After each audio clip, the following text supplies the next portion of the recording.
नमस्कार, स्वागत है आप सभी का माई करियर चैनल पे।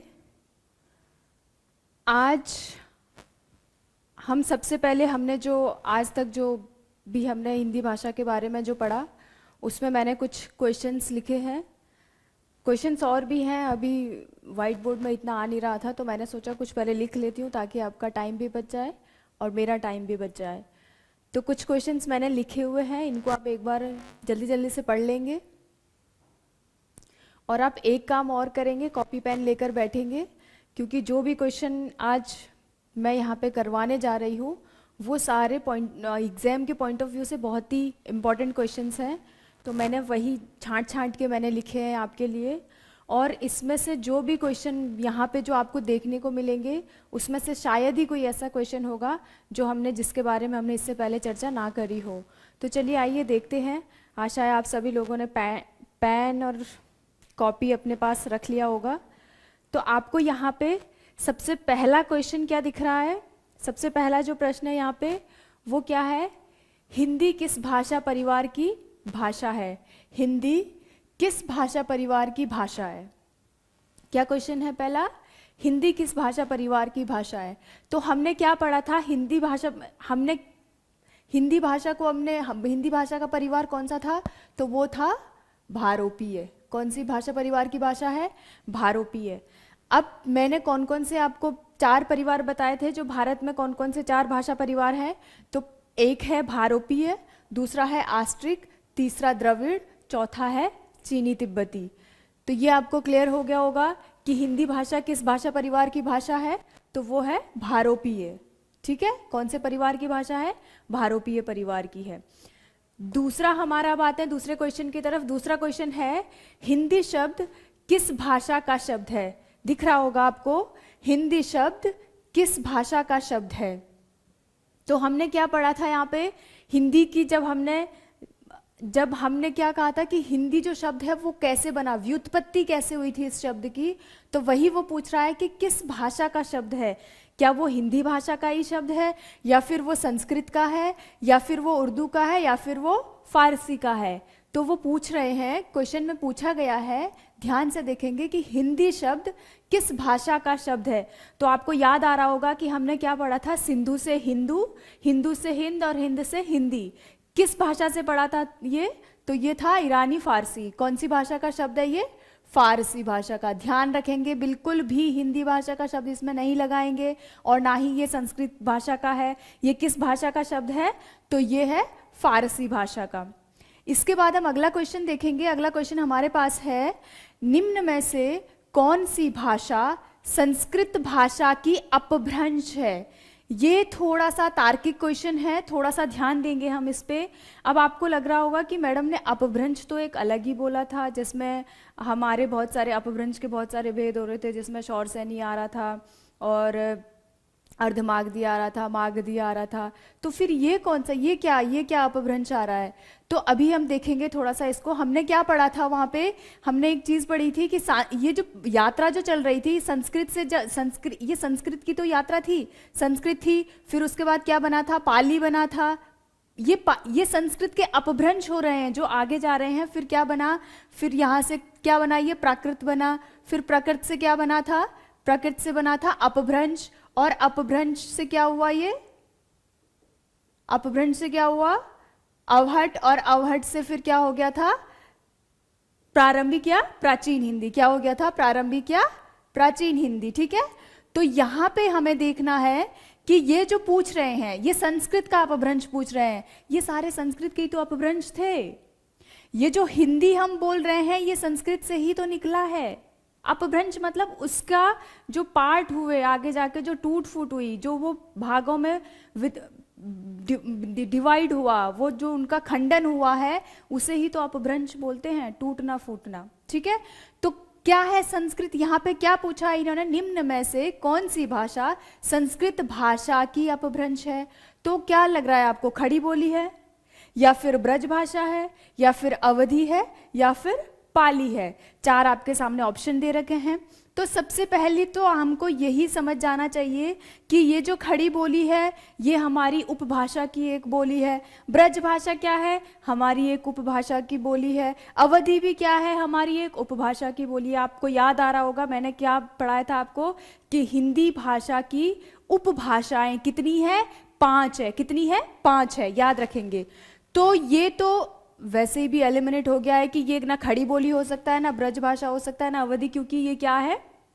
ये बोलियां हैं। लेकिन इसमें इन्होंने क्या कहा है? अब क्या बचा हमारे पास? पाली। तो आप देखोगे यहाँ पे जब संस्कृत की यात्रा चल रही है तो यहाँ से कौन सा ऐसा नाम है जो यहाँ पे लिखा गया है? तो क्या हो जाएगा? पाली। क्या है? संस्कृत भाषा का अपभ्रंश क्या है? पाली है। अब हम आते हैं नेक्स्ट क्वेश्चन की तरफ। अगला क्वेश्चन हमारा क्या है? क्वेश्चन नंबर 4, हिंदी भाषा किस लिपि में लिखी जाती है? हमने बहुत फर्स्ट डे ही हमने पढ़ा था कि जो हिंदी भाषा है उसकी लिपि कौन सी है? तो कौन सी लिपि है उसकी? देवनागरी लिपि। क्या है? कौन सी भाषा में लिखी जाती है? देवनागरी लिपि में लिखी जाती है। हिंदी भाषा कौन सी भाषा की लिपि है? तो किस हिंदी भाषा की लिपि क्या है? तो वो है देवनागरी लिपि। ये जो हम क ख ये जो अक्षर जो हम पढ़ रहे हैं ये किसके हैं? ये किसके वर्ण हैं? ये देवनागरी के हैं। ठीक है। अगला हमारे पास क्वेश्चन है, मगही किस उपभाषा की बोली है? मगही, ध्यान रखना है, मैंने आपको बताया था क्वेश्चन इस तरह के बनते हैं, और अगर मगही नहीं हुआ तो कोई और बोली होगा, लेकिन क्वेश्चन इसी टाइप के बनेंगे। मैंने आपको ये सिर्फ एक आपके लिए समझने के लिए है कि इस टाइप के क्वेश्चन आएंगे एग्जाम में। मगही की जगह हो सकता है बुंदेली आ गया, या यहाँ पे खड़ी बोली आ जाएगा, यहाँ पे ब्रज भाषा आ जाएगा, कुछ भी हो सकता है, लेकिन क्वेश्चन इसी तरीके से बनेंगे, तरीका यही होगा। तो मगही किस उपभाषा की बोली है? तो किस उपभाषा की है? हमने कितनी उपभाषाएं पढ़ी थी? तो हमने पढ़ी थी 5। कौन सी थी? पूर्वी हिंदी, पश्चिमी हिंदी, और फिर पहाड़ी हिंदी, बिहारी हिंदी और राजस्थानी हिंदी। ऑप्शन यहाँ पे 4 दे रखे हैं।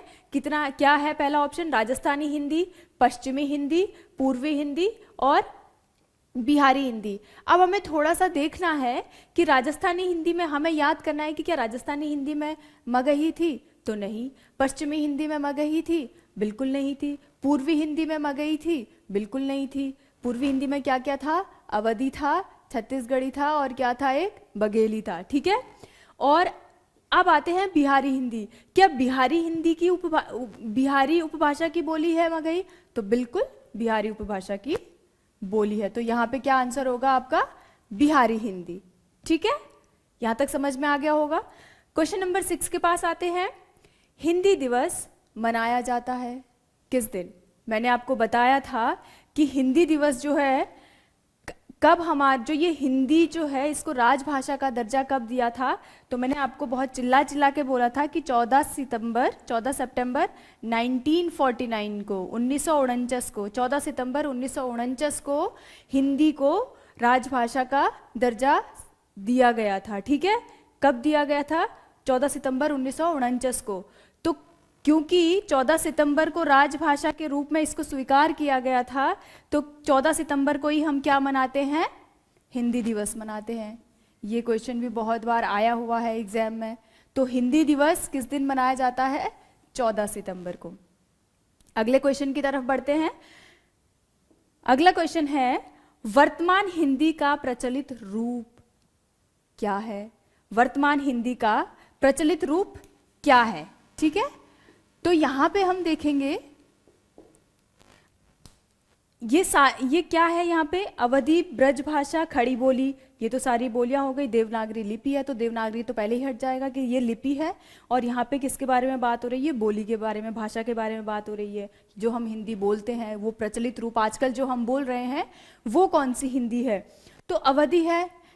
तो अवधी का इतना प्रचलन नहीं है। ठीक है, खड़ी बोली हमारा क्या है? जो आजकल हम अधिकतर हिंदी जो हमें सुनाई देती है, जिनसे भी हम संवाद करते हैं, जो हमारा आजकल संचार का और जो हम आपस में बात करने का हमारा जो माध्यम है, एक दूसरे तक जो हम अपने विचार पहुंचाते हैं, वो सबसे ज़्यादा प्रचलित है किस भाषा, किस बोली में?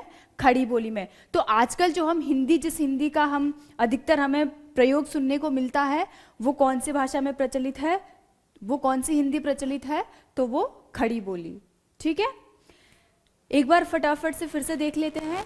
हिंदी किस भाषा परिवार की भाषा है? तो ये हो जाएगा भारोपीय। दूसरा हमारे पास क्वेश्चन है, हिंदी शब्द किस भाषा का शब्द है? तो ये हो जाएगा, हिंदी शब्द किस भाषा का शब्द है? तो फारसी का हो जाएगा। निम्न में से कौन सी भाषा संस्कृत भाषा की अपभ्रंश है? अगला क्वेश्चन क्या है, निम्न में से कौन सी भाषा संस्कृत भाषा की अपभ्रंश है? तो यहाँ पे से कुछ भी आएगा तो आपको समझ जाना चाहिए, लेकिन अभी ऑप्शन में हमारे पास क्या आया है? पाली आया है, तो क्या है? पाली है। और इसके बाद हमारा अगला क्वेश्चन आता है, क्वेश्चन नंबर 4, हिंदी भाषा किस लिपि में लिखी जाती है? तो किस लिपि में लिखी जाती है? देवनागरी लिपि। और देवनागरी की लिपि का विकास कहाँ से हुआ है? तो हुआ है ब्राह्मी लिपि से। अगला क्वेश्चन हमारे, अच्छा एक और चीज यहाँ पे देखने को मिलेगी आपको, एक जो मराठी जो हम बोली है, मराठी क्या, मराठी हमारी भाषा में आती है, और इसमें क्या है, मराठी जो महाराष्ट्र में बोली जाती है वो भी किस में लिखी जाती है? वो भी देवनागरी लिपि में ही लिखी जाती है। ठीक है, अगला क्वेश्चन हमारे पास है, मगही किस उपभाषा की बोली है? तो मगही किस उपभाषा की बोली है? बिहारी हिंदी की। हिंदी दिवस मनाया जाता है किस दिन? 14 सितंबर को। वर्तमान हिंदी का प्रचलित रूप क्या है? खड़ी बोली।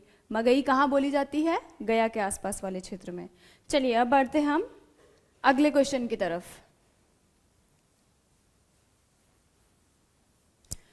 ध्यान रखना है आपको, ये सारे क्वेश्चन जो भी मैंने कराए हैं अभी तक, वो क्वेश्चन बहुत बार एग्जाम में पूछे गए हैं, और बिल्कुल भी अब हमें गलत करके नहीं आना है, क्योंकि हम बहुत बार, हमारा ये चैप्टर मुझे आशा है कि आपको समझ में आ गया होगा। मैंने बार बार आपको इसको रिपीट करवाया है, और अभी भी फिर से ये क्वेश्चन दोबारा से करवाने का, ये क्वेश्चन करवाने का मतलब ये है कि जितना हमने पढ़ा है उतना हम उसका मूल्यांकन कर सकेंगे, कितना हमें याद हुआ है, कितना हम समझ पाए हैं। और अगर समझ नहीं आया है तो आज समझ आ जाएगा, क्योंकि क्वेश्चन उसी हिसाब से बने हैं। अगला हमारा क्वेश्चन है, ब्रजबुली नाम से जानी जाती है। क्वेश्चन नंबर 8 है हमारे पास।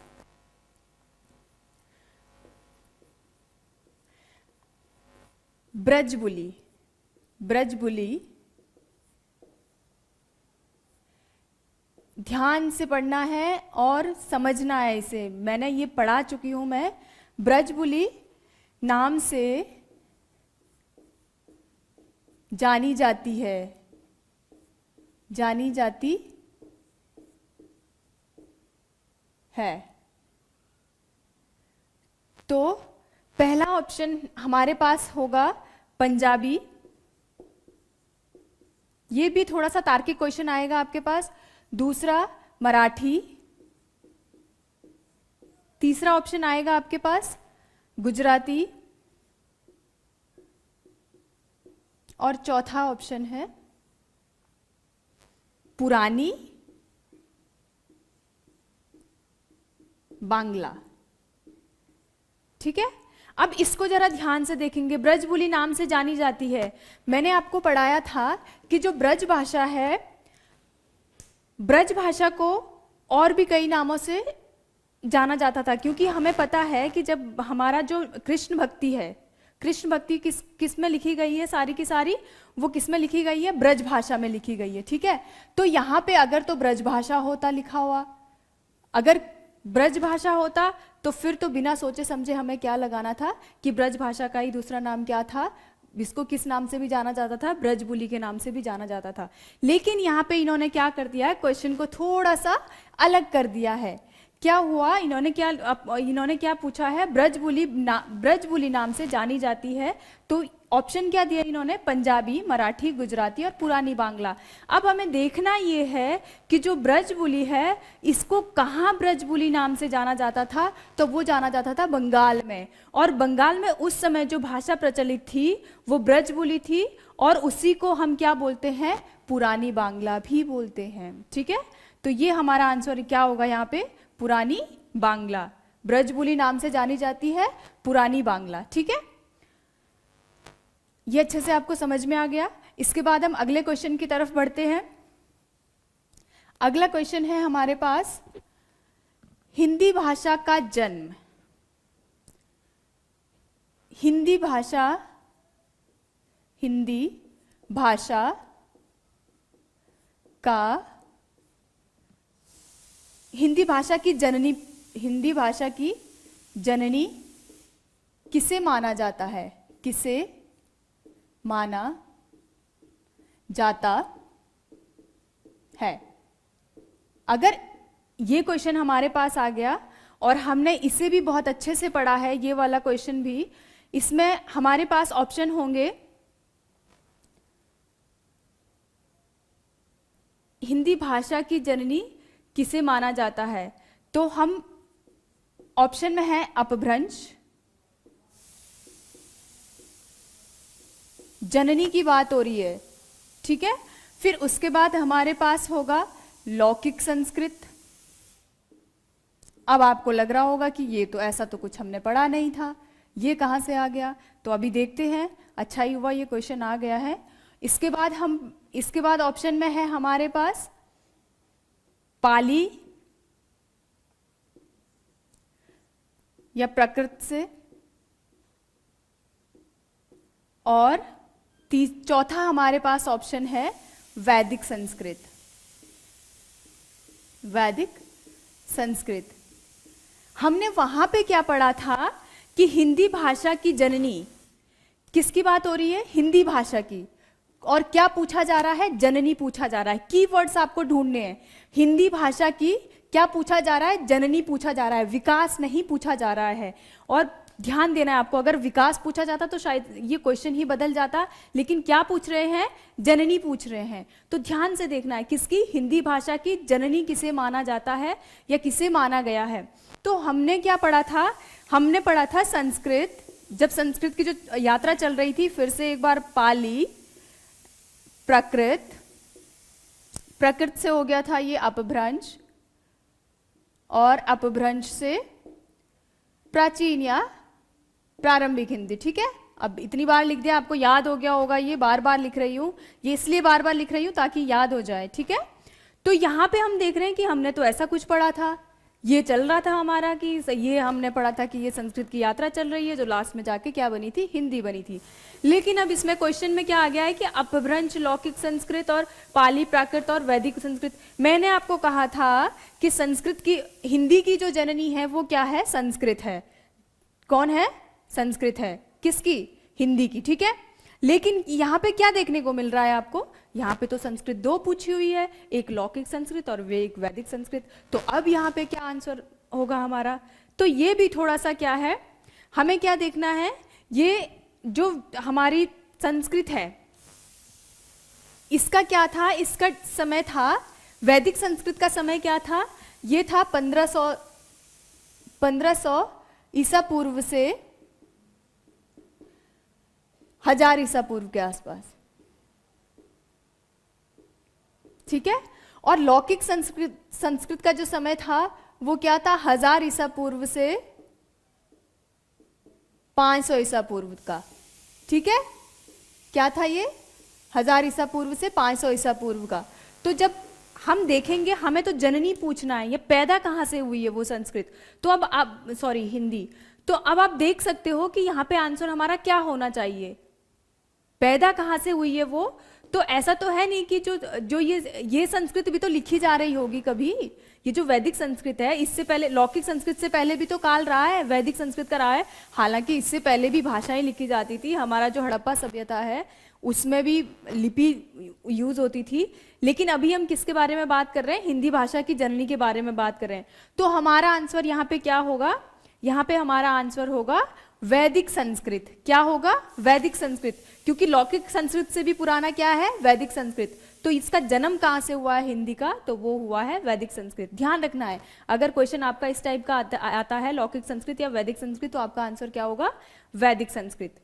इसके बाद हमारे पास अगला क्वेश्चन है, बहुत ही अच्छा क्वेश्चन है और बहुत बार पूछा गया है। बस आपको ध्यान से देखना है, और जब आप क्वेश्चन लिख ले रहे हो तो उसका, अगर आप लिख नहीं पा रहे हो तो स्क्रीनशॉट कर लेंगे, या फिर मैं साथ साथ में जब लिख रही हूं तो आप भी अपनी नोटपैड में लिख लेंगे। अगला हमारे पास क्वेश्चन है, हिंदी को आम बोलचाल की महाभाषा किसने कहा था? अगला प्रश्न क्या है हमारे पास? हिंदी को आम बोलचाल की भाषा किसने कहा था?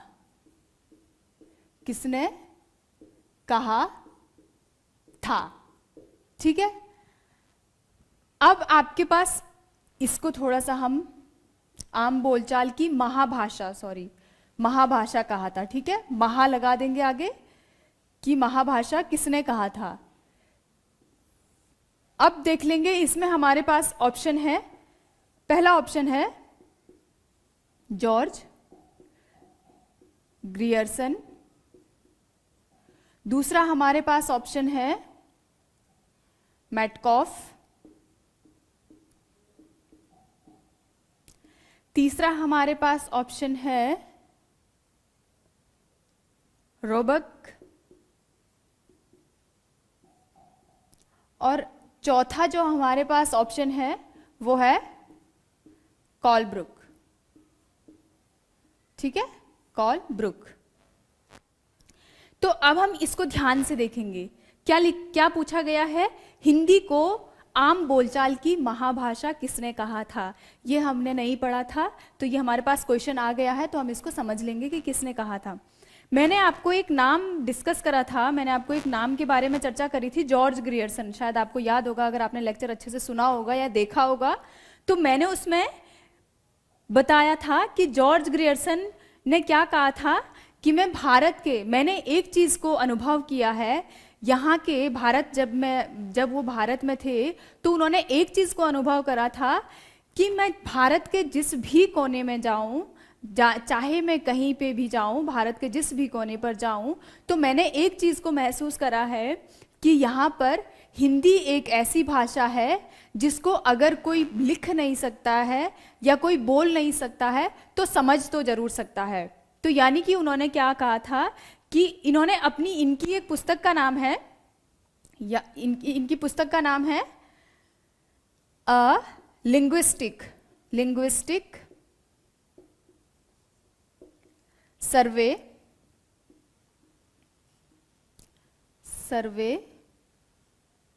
Of India. इसमें उन्होंने कहा है, ये इनकी बुक का नाम है लिंग्विस्टिक सर्वे ऑफ इंडिया।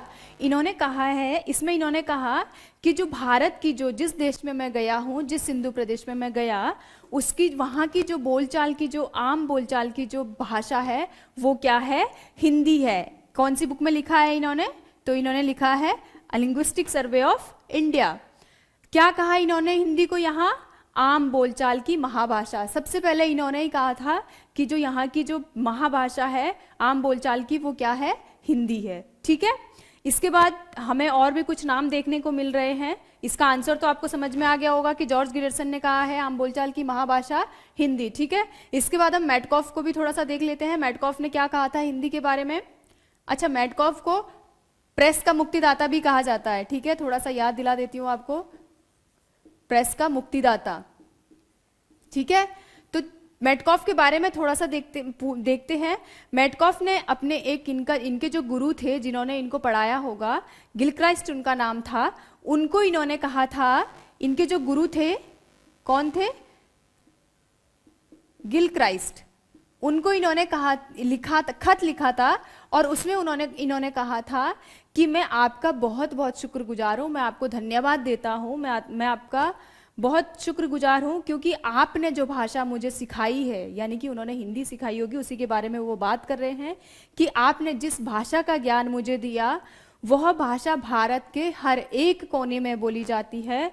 और अब मतलब इन्होंने कहा था कि अगर मैं लाहौर से लेकर, अगर मैं पूरा लाहौर घूमूं, चाहे मैं कुमाऊं का पहाड़ घूमूं, चाहे मैं कहीं भी जाऊं, भारत के किसी भी कोने में जाऊं, मैं अपना कश्मीर से कन्याकुमारी जाऊं, या मैं सिंधु से कहाँ जाऊं, जावा की तरफ जाऊं, तो मैं पूरे दावे के साथ कह सकता हूँ, पूरी उम्मीद के साथ ये कह रहा हूँ कि मैं बिना किसी झिझक के भारत घूम सकता हूँ, क्योंकि मुझे जो भाषा जो यहाँ पे बोली जाती है वो हिंदी है और मुझे वो आती है, और यहाँ पर हर एक कोने में आपको हिंदी बोलने वाला, समझने वाला मिल ही जाएगा। ठीक है, तो ये किसने कहा था?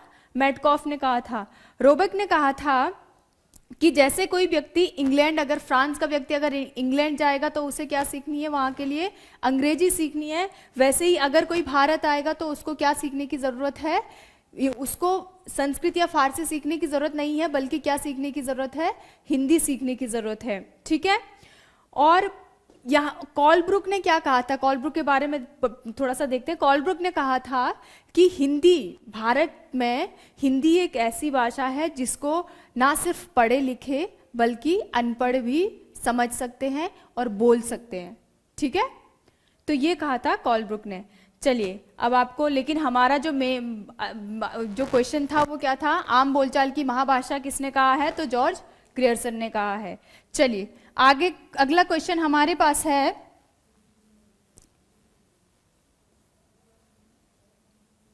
प्रमुखतः भारत में आप हिंदी को किस भाषा में रखते हैं? प्रमुखतः हिंदी को भारत में आप किस भाषा में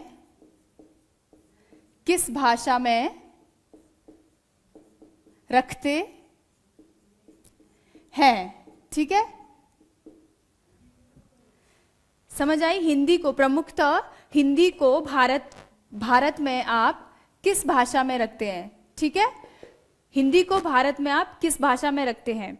तो ऑप्शन आपके पास क्या दिए गए हैं? राजभाषा, ये तो आपको बिना आंख खोले, ठीक है, इसका आंसर देना चाहिए, यानी कि आंख बंद करके। पहला है आपका राजभाषा, दूसरा ऑप्शन में है राष्ट्रभाषा, और तीसरा ऑप्शन में है विभाषा। अच्छा, बाकी ऑप्शंस को लिखने की जरूरत ही नहीं है, आपको समझ में आ गया होगा कि इसके बारे में बात हो रही है। और चौथा है तकनीकी भाषा। कौन सी भाषा? तकनीकी भाषा। ठीक है, तो सीधा और साफ जवाब हमारा क्या होना चाहिए? राजभाषा। ठीक है, राष्ट्रभाषा भी, लेकिन यहाँ पे हम राष्ट्रभाषा भी है। राष्ट्रभाषाएं कौन कौन सी है? जो हमारे 8वीं अनुसूची, मैंने आपको 8वीं अनुसूची आपको मैंने पढ़ाया था। 8वीं अनुसूची में राष्ट्रभाषाओं में भी हिंदी आती, 22 भाषाएं हैं वो, और उनको हम राष्ट्रभाषाएं भी मानते हैं। राष्ट्रभाषा मतलब क्या होता है? राष्ट्र की भाषाएं, तो वो कहाँ की है? भारत की तो है वो सारी, तो उसमें भी है। लेकिन यहाँ पे इसके हिसाब से जब ऑप्शन में राजभाषा हमारे पास है, तो हमारे लिए सबसे अच्छा ऑप्शन कौन सा है? राजभाषा। ठीक है, अगला हमारे पास क्वेश्चन है ढूंढानी। ध्यान से सुनेंगे। ढूंढानी बोली या भाषा कहाँ बोली जाती है? अगला क्वेश्चन, अगला प्रश्न हमारे पास है ढूंढानी। ढूंढानी बोली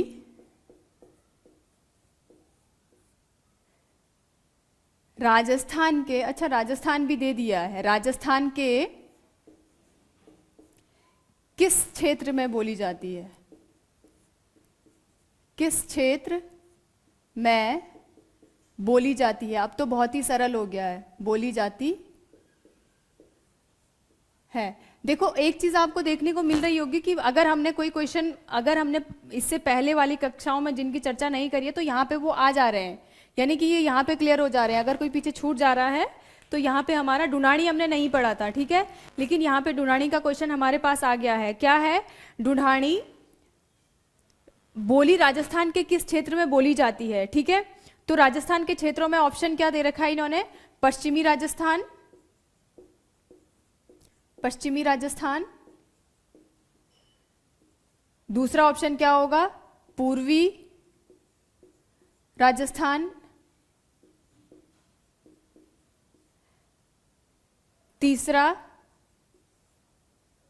सारी वो दे दी है, दिशाएं दे दी है, दक्षिणी राजस्थान, और चौथा है उत्तरी। ठीक है, 4 दिशाओं के नाम दे दिए, पश्चिमी राजस्थान, पूर्वी राजस्थान, दक्षिणी राजस्थान और उत्तरी राजस्थान। तो ढूंढानी जो है वो कहाँ बोली जाती है? वो बोली जाती है पूर्वी राजस्थान में। कहाँ बोली जाती है? पूर्वी राजस्थान में। अब अगला हमारे पास जो क्वेश्चन है वो है भारोपीय भाषा परिवार। उसमें कुछ भाषाएं इन्होंने दे रखी है और क्वेश्चन है निम्नलिखित में से कौन सी भारोपीय परिवार की भाषा है? निम्न में से कौन सी भारोपीय, ध्यान से, भारोपीय परिवार की भाषा है? ऑप्शन है आपके पास, पहला ऑप्शन है मराठी, दूसरा ऑप्शन है गुजराती, तीसरा ऑप्शन है मलयालम और चौथा ऑप्शन है हमारे पास हिंदी। ठीक है, क्या है क्वेश्चन? निम्न में से कौन सी भारोपीय परिवार की, ध्यान से ये कीवर्ड आपको तुरंत पहचान जाना चाहिए। किसकी बात हो रही है? भारोपीय परिवार की बात हो रही है। ना द्रविड़ की हो रही है, ना आस्ट्रिक की हो रही है और ना चीनी तिब्बती की हो रही है। किसका हो रहा है? भारोपीय परिवार की बात हो रही है। तो भारोपीय परिवार की भाषा, अब भारोपीय परिवार की भाषा, ये इसमें क्या है? निम्न में से कौन सी भारोपीय परिवार की भाषा? अच्छा, क्वेश्चन में गलती है। क्या गलती है? भारोपीय परिवार की भाषा है तो भाई भारोपीय परिवार की अगर भाषा बोले तो ये मराठी भी है, गुजराती भी है, हिंदी भी है। इस हिसाब से तो ये गलत हो जाएगा। लेकिन यहाँ पे क्या छूटा हुआ है क्वेश्चन में? क्वेश्चन में थोड़ा सा लिखने में गलती है। निम्न में से कौन सी भारोपीय परिवार की भाषा नहीं है? क्या है? नहीं है। अब तो आप समझ ही गए होंगे कौन सी नहीं है। तो ये जो है इसको ये चाहिए था हमें। ठीक है, तो कौन सी नहीं है? मलयालम नहीं है। बाकी ये तीनों ही क्या है? ये तीनों ही भारोपीय परिवार की भाषाएं हैं। मराठी, गुजराती और हिंदी क्या है? भारोपीय परिवार की भाषाएं हैं। बल्कि ये जो मलयालम है ये किसकी है? ये द्रविड़ की है। कौन से परिवार की है? ये द्रविड़ की है। किसकी है? द्रविड़ की है। ठीक है, ये तमिल, तेलुगु जो भी है, कन्नड़, ये सारी किसकी, कौन सी परिवार की भाषा है? कौन से भाषा परिवार की भाषा है? तो वो है द्रविड़ की। चलिए, समझ में आ गया होगा आपको यहां तक। अब अगला हमारे पास जो क्वेश्चन है वो है कौरवी किस भाषा या बोली का मूल नाम है? कौरवी किस भाषा या बोली का मूल नाम है? क्या है प्रश्न? लिख लिया होगा आपने। कौरवी किस भाषा या बोली का मूल नाम है? ठीक है, मूल नाम ध्यान रखना है। और ये पढ़ाया है मैंने आपको, बताया है मूल नाम है। ठीक है, किसकी बात हो रही है? कौरवी की हो रही है। और ये क्वेश्चन बहुत बार एग्जाम में आया है। कौरवी किस भाषा या बोली का मूल नाम है? तो अब ऑप्शन में हमारे पास है, पहला ऑप्शन है कन्नौजी, दूसरा ऑप्शन है हमारे पास अवधी,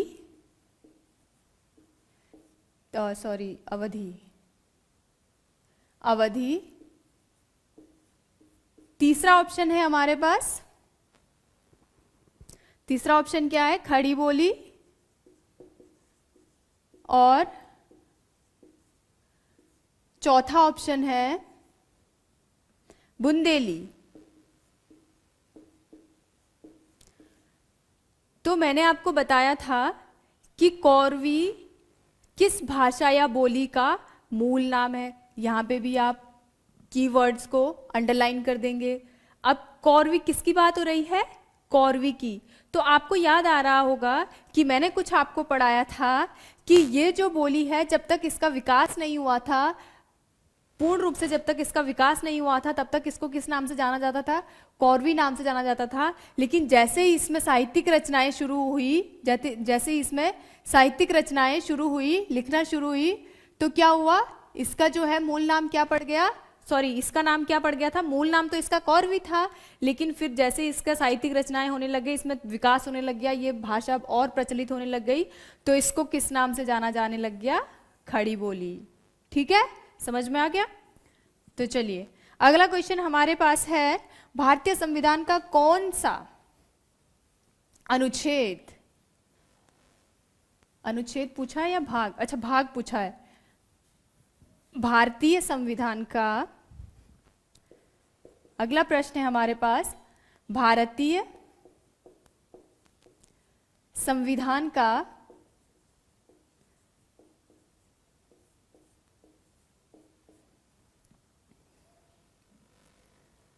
कौन सा भाग, कौन सा भाग राजभाषा से संबंधित है? बहुत अच्छा क्वेश्चन है ये। क्वेश्चन सिर्फ आपका हिंदी में ही नहीं बल्कि जीएस में भी पूछा जाता है। राजभाषा से संबंधित है, सामान्य अध्ययन में भी ये क्वेश्चन आता है, संबंधित है। तो कौन सा है? आपको याद आ गया होगा, बहुत बहुत अच्छे से पढ़ा था हमने इसको भी। तो ऑप्शन है आपके पास, पहला ऑप्शन है 343। अभी आपको समझना है कि किसके बारे में बात हो रही है, अनुच्छेद के बारे में बात हो रही है, भाग के बारे में बात हो रही है, अच्छे से देखेंगे। 8 बहुत ही कंफ्यूजिंग दे रखा है और ये तीनों ही चीजें हमने पढ़ी है, लेकिन आपको समझना है कि कौन सा अनुच्छेद है, कौन सा भाग है और कौन सी अनुसूची है। चौथा हमारे पास ऑप्शन है 14। अब इसमें ऑप्शन है, क्या पूछा है? भारतीय संविधान का कौन सा भाग राजभाषा से संबंधित है? भाग के बारे में बात हो रही है। किसके बारे में बात हो रही है? भाग के बारे में। इसको अंडरलाइन कर देंगे हम। भारतीय संविधान की बात हो रही है और राजभाषा, ठीक है। तो राजभाषा तो हमें पता ही है, हम हिंदी इतने दिनों से चिल्लाए जा रहे हैं हिंदी हिंदी हिंदी, लेकिन अब ये भाग की बात कर रहे हैं कि कौन सी भाषा में इसका उल्लेख किया गया है। ठीक है, कौन सी भाषा में किया गया है, कौन से भाग में किया गया है इसका उल्लेख संविधान के? तो वो क्या है? भाग 17। किस भाग में कहा गया है कि राजभाषा के लिए उपबंध है? तो कौन से भाग में है वो? राजभाषा से संबंधित कौन सा भाग है? भाग 17। अब ये 343 क्या है, ये आपको समझ में आ गया होगा। इसमें क्या कहा गया है? राजभाषा। ठीक है, 343 अनुच्छेद है जिसमें क्या कहा गया है कि संघ की राजभाषा होगी। ठीक है, और ये क्या है? 8वीं अनुसूची है। ये कंफ्यूज करने के लिए ऑप्शन भी ऐसे ही दिए हैं। ठीक है, 14 तो कुछ नहीं है, 14 बस इन्होंने ऐसे ही दे दिया है। तो क्या है? 343, 8, 17 और 14। हमें क्या पूछा गया है यहाँ पे? भारतीय संविधान का कौन सा भाग, भाग की बात हो रही है, ना कि अनुच्छेद और अनुसूची की। किसकी बात हो रही है? भाग की। कौन सा भाग राजभाषा से संबंधित है? तो कौन सा है? भाग 17। ध्यान रखना है, भाग 17। एक और बार बोलना है आपको, बोलने के साथ साथ लिखना भी है। कौन सा भाग है? भाग 17। बोलोगे तो आपको याद रहेगा। अगला हमारे पास प्रश्न है,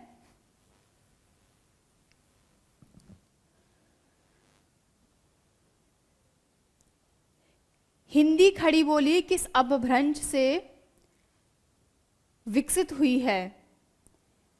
जो खड़ी बोली को लिखते हैं सीधा, खड़ी बोली कौन से, बहुत ही सुंदर क्वेश्चन है, कौन से अपभ्रंश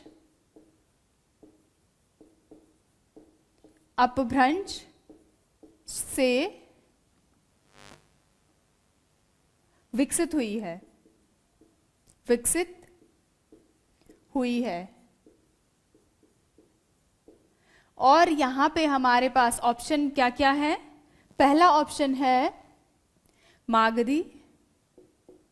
बहुत ही सुंदर क्वेश्चन है, इसमें 2-3 चीजें कवर हो जाएगी। दूसरा ऑप्शन है अर्धमागधी। और थोड़ा सा याद करो क्या क्या पढ़ाया था हमने जल्दी से। तीसरा क्वेश्चन है हमारे पास, सॉरी तीसरा ऑप्शन है शौरसैनी। और चौथा ऑप्शन क्या है हमारे पास? ब्राचड़। अच्छा, ब्राचड़ भी आपको नया नाम सुनाई दे रहा होगा। तो खड़ी, क्या क्वेश्चन है यहाँ पे? खड़ी बोली कौन से अपभ्रंश से विकसित हुई है? किसके बारे में बात हो रही है? खड़ी बोली। हमारे पास यहाँ पे क्या है कीवर्ड? खड़ी बोली। अपभ्रंश से विकसित हुई है, ठीक है। कितने क्या क्या अपभ्रंश थे?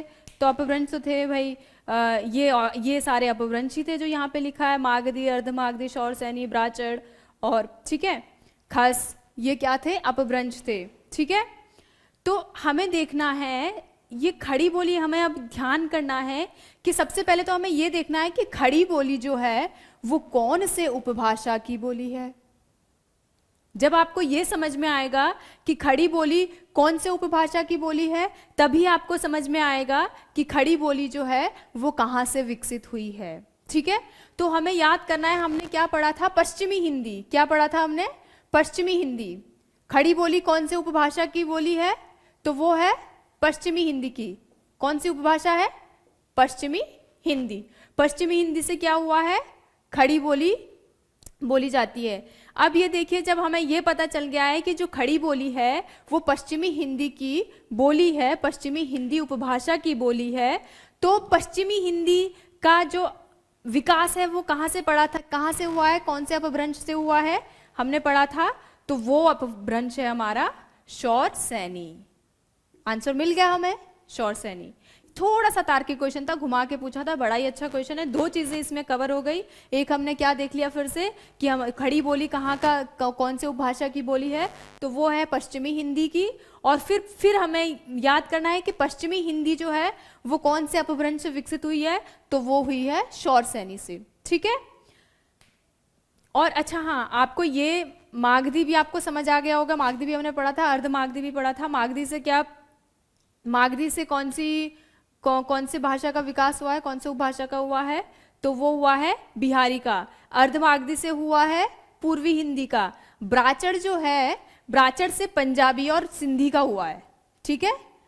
ब्राचड़ से किसका हुआ है? पंजाबी और सिंधी का। ये थोड़ा सा आप देख लीजिए, ब्राचड़ से किसका हुआ है? पंजाबी और हिंदी का। और पहाड़ी हिंदी का किससे हुआ है?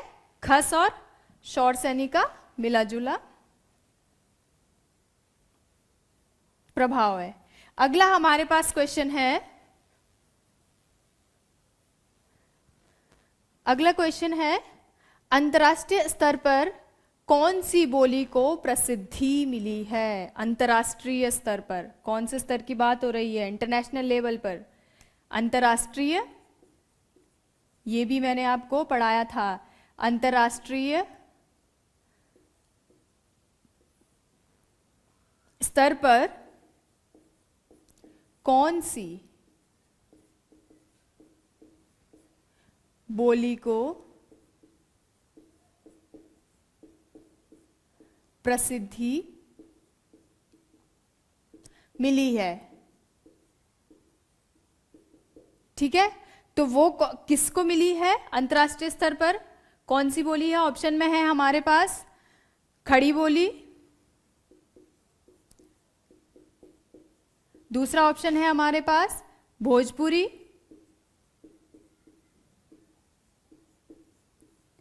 तीसरा ऑप्शन है हमारे पास अवधी, और चौथा ऑप्शन है हमारे पास गढ़वाली। देखिए ऐसा, ये जो चारों ही जो हमारे पास बोलियों के ऑप्शन दिए हैं इन्होंने, ये चारों ही अंतर्राष्ट्रीय स्तर पर कहीं ना कहीं बोली जाती है, लेकिन प्रसिद्धि किसे मिली है, सबसे ज्यादा प्रचलित कौन हुई है?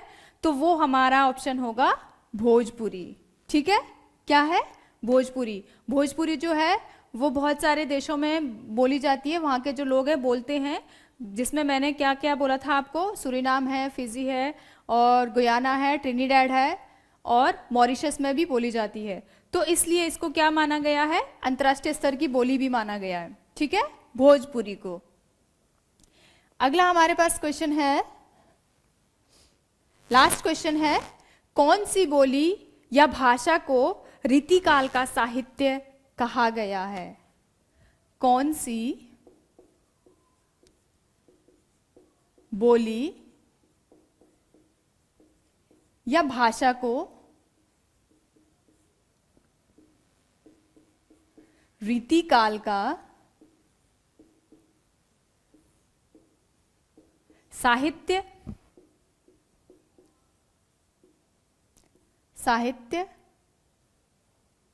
माना गया है? ठीक है, क्या क्वेश्चन है? कौन सी बोली या भाषा को रीतिकाल, यहां पे हमारा क्या है, रीतिकाल के बारे में पूछ रहे हैं, रीतिकाल का साहित्य माना गया है। तो रीतिकाल का साहित्य किसको माना गया है? कृष्ण भक्ति किस में हुई है? ब्रज भाषा में। ऑप्शन यहाँ पे क्या दिए? अच्छा, मैंने आंसर ही बोल दिया आपको, चलिए कोई बात नहीं, ऑप्शन एक बार देख लेते हैं। बुंदेली,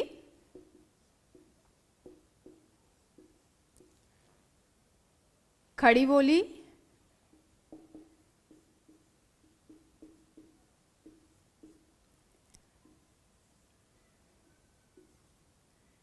मेवाती और चौथा है ब्रज भाषा। तो क्या है, कौन सी भाषा या बोली को रीतिकाल का साहित्य माना गया है? तो वो है ब्रज भाषा। कौन सी भाषा है? ब्रज भाषा। ब्रज भाषा एक ऐसी भाषा है जिसमें कृष्ण भक्ति का सबसे ज्यादा, कृष्ण भक्ति को ब्रज भाषा में लिखा गया है। ठीक है, ब्रज भाषा में सबसे ज्यादा कृष्ण भक्ति को लिखा गया है। कृष्ण भक्ति का जो भी साहित्य है और जो भी गुणगान कृष्ण भक्ति का किया गया है वो ब्रज भाषा में है। तो इसीलिए इसको, इसके पीछे भाषा भी उस समय ये बहुत ज्यादा प्रचलित हो गई थी, तो इसीलिए इसको भाषा का दर्जा दिया गया था। तो क्या कहा गया इसको? रीतिकाल का साहित्य कहा गया है। किसको? ब्रज भाषा को। ठीक है, तो ये थे हमारे कुछ क्वेश्चंस। आशा है आपको समझ में आ गए होंगे और अच्छे से लिख भी लिया, नोट भी करे होंगे आपने। तो इसमें से जो भी क्वेश्चन में अगर आपको कोई भी कंफ्यूजन लग रहा है तो आप कमेंट बॉक्स में जरूर लिख सकते हैं, और अगर और भी कुछ आपके दिमाग में आ रहा हो तो वो भी चीज़ें अगर समझ में नहीं आई हो इसमें से, क्योंकि ये जो हमने अभी पढ़ा, ये जो पढ़ा है हमने, इसके बाद हमारा शुरू हो जाएगा वर्णमाला। ये क्वेश्चंस मैंने आपको इसीलिए ये क्वेश्चन आपको इसीलिए बनाए हैं ताकि पिछला जो हमने पढ़ा है अभी तक का, तो ये वाला चैप्टर हमारा अच्छे से हम इसको पढ़ के फिर इसको एक बार रिवाइज करके और फिर उसके क्वेश्चन आंसर भी देख के फिर हम अगले चैप्टर में बढ़ेंगे। तो अगला जो हमारा अब चैप्टर होगा वो होगा वर्णमाला। तो चलिए मिलते हैं। आशा है आपको ये सारी चीज़ें समझ में आ गई होगी जो मैंने क्वेश्चन आपको कराए। तो आशा है आप सबको समझ में आया होगा। मिलते हैं नेक्स्ट वीडियो में, तब तक के लिए आप सभी अपना ध्यान रखें। धन्यवाद।